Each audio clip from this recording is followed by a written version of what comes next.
Yo la team, j'espère que vous allez bien, que vous avez passé un excellent samedi. On se retrouve un petit peu tardivement ce soir, mais en tout cas je tenais particulièrement à faire cette vidéo car demain se joue tout simplement la finale de la Ligue des Nations qui opposera l'Espagne à l'équipe de France à 21h en Italie. On parlera également dans cette vidéo, comme vous pouvez le voir, de l'Italie qui joue justement la Belgique pour la 3e place, mais également de 4 rencontres concernant les qualifications de la Coupe du Monde dans la zone AM Sud. Pour ceux qui veulent des pronostics concernant l'Afrique, tout est disponible juste en dessous dans mon canal Telegram. N'hésitez pas à nous rejoindre, on est déjà plus de 5000 membres dessus. Juste avant de parler pronostic, la team, le petit rituel, même si les résultats actuellement, je vous l'accorde, ne sont réellement pas bons, n'hésitez pas à lâcher le petit pouce pour le soutien. Et comme d'habitude, on reste transparent sur la chaîne quand c'est bien. Je suis le premier à le dire quand c'est mauvais. Je suis également le premier à l'annoncer. En tout cas, ça me paraît ultra normal d'être transparent avec vous. À faire le point sur ce qu'il s'est passé hier. On était parti sur un safe, un plus d'1,5 but entre l'Islande et l'Arménie. C'est passé. Il y avait 2 pronostics buteurs, mais j'ai l'impression que dans ces matchs internationaux, il se passe n'importe quoi. L'Allemagne qui galère contre la Roumanie, victoire 2-1. Courte victoire des Pays-Bas également 1-0 contre la Lettonie. Ni Werner ni Depay ont marqué. Le conseil, c'était la victoire des Tchèques qui menaient pendant un moment 2-1 mais qui se sont fait rejoindre en fin de partie. Score final 2 buts partout. Concernant les sécurisés, vous le savez, c'est vraiment la technique pour faire augmenter sa BK mois après mois, se faire rembourser. Les 2 pronostics, Turquie-Norvège, match nul, victoire des Russes à domicile contre la Slovaquie. Sur ce coup, la team, cette vidéo comportera encore des matchs internationaux et vous le savez, modérez clairement vos mises car les rencontres sont très compliquées, si ce n'est pas pour employer encore le mot terme, très compliqué à pronostiquer. Ni une ni deux la team, on commence avec la 3e place, c'est l'Italie qui reçoit la Belgique, une équipe d'Italie qui après plus de 30 matchs sans défaite s'est inclinée contre les Espagnols. Rien n'allait dans leur sens dans cette rencontre. Ils ont touché le poteau, ont eu un carton rouge et affrontent une équipe de Belgique qui, comme d'habitude, déçoit clairement quand les portes de la finale s'ouvrent. Défaite 3-2 contre les Français après avoir mené 2-0 et ce qui est important, c'est que Lukaku et Hazard ne participeront pas à cette rencontre. De plus, Courtois n'est pas forcément emballé pour jouer ce match de la 3e place. 3e critère également, l'Italie à domicile voudra faire oublier justement cette défaite pour confirmer son statut de champion d'Europe. Tout porte à croire que l'Italie sera revancharde. La cote est intéressante. Le score 2-0, le pari sportif, victoire des Italiens, cote à 2. 2e prono la team et c'est la finale qui oppose l'Espagne à l'équipe de France. Une équipe d'Espagne qui joue clairement 109 depuis maintenant plusieurs années, qui met offensivement est plutôt plaisante. On peut constater 21 buts marqués sur les 10 dernières rencontres. C'est d'ailleurs l'une des seules nations, la seule qui a marqué 2 buts à Donnarumma. À côté de ça, l'équipe de France est plutôt plaisante dans son 5-3-2. On a pu le voir en 2e mi-temps contre la Belgique et il possède également Mbappé, Benzema qui ont sorti une masterclass et qui à coup sûr se créeront encore une fois des occasions demain.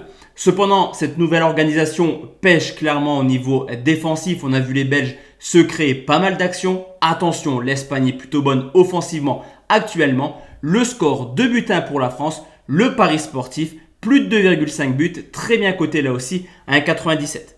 3e pronostic, la team, on va aller dans la zone AM Sud et c'est le Venezuela qui reçoit l'Équateur avec seulement 4 petits points en 10 matchs. Le Venezuela quasiment dit adieu à la Coupe du Monde au Qatar. 3 nuls, 7 défaites. Voici le résultat des locaux sur les 10 dernières rencontres qui restent sur plus d'une année sans victoire à domicile.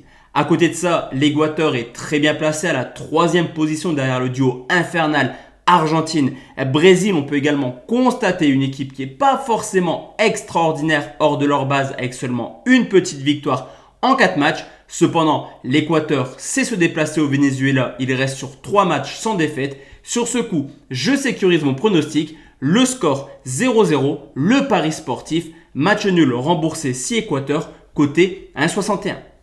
4e pronostic, la team, on va aller voir un petit peu ce qui va se passer du côté de la Colombie qui reçoit le Brésil. La donne est simple pour les Brésiliens, 9 matchs, 9 victoires, meilleure attaque, meilleure défense. À coup sûr, les Brésiliens participeront encore une fois à une Coupe du Monde. Cependant, ce déplacement en Colombie est clairement le déplacement où les Brésiliens pourraient commencer à perdre des points dans cette campagne qualificative. La Colombie est plutôt pas mal actuellement. Ils ont d'ailleurs tenu en échec l'Argentine sur le score de 2 buts partout et avec 16 buts marqués, la Colombie est tout simplement l'une des meilleures attaques de cette zone âme sud.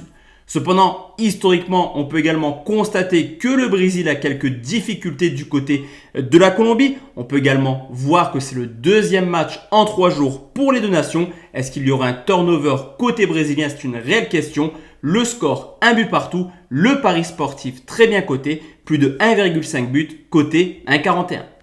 Cinquième pronostic, on va aller en Argentine, la team qui reçoit l'Uruguay, une équipe d'Argentine toujours invaincue dans cette compétition, mais qui au contraire du Brésil a déjà perdu pas mal de points. 5 victoires, 4 nuls, l'Argentine est certes deuxième, mais n'est pas encore officiellement qualifiée. Du côté de l'Uruguay, la place de quatrième est plutôt honorable, qui commence à avoir clairement une équipe vieillissante. Je pense à Suarez, Godin ou Jiménez.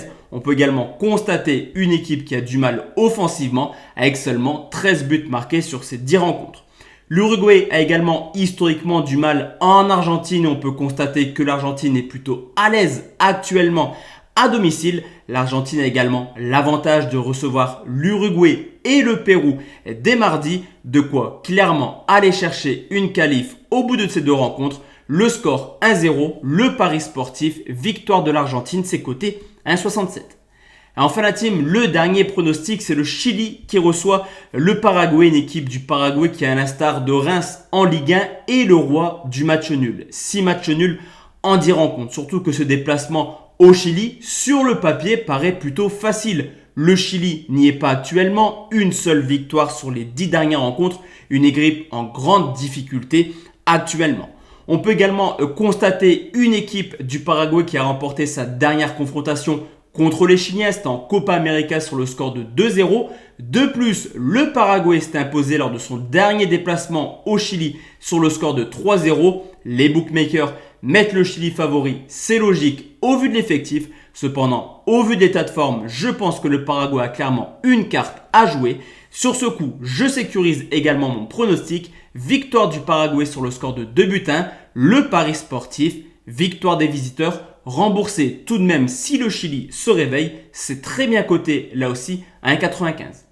Donc voici la team, tous mes pronostics sur cette journée de dimanche. Désolé encore une fois pour l'heure tardive de cette vidéo. On se retrouve à coup sûr bientôt sur les coups de 20h. Excellente journée à tous et à toute la team. Ciao, ciao.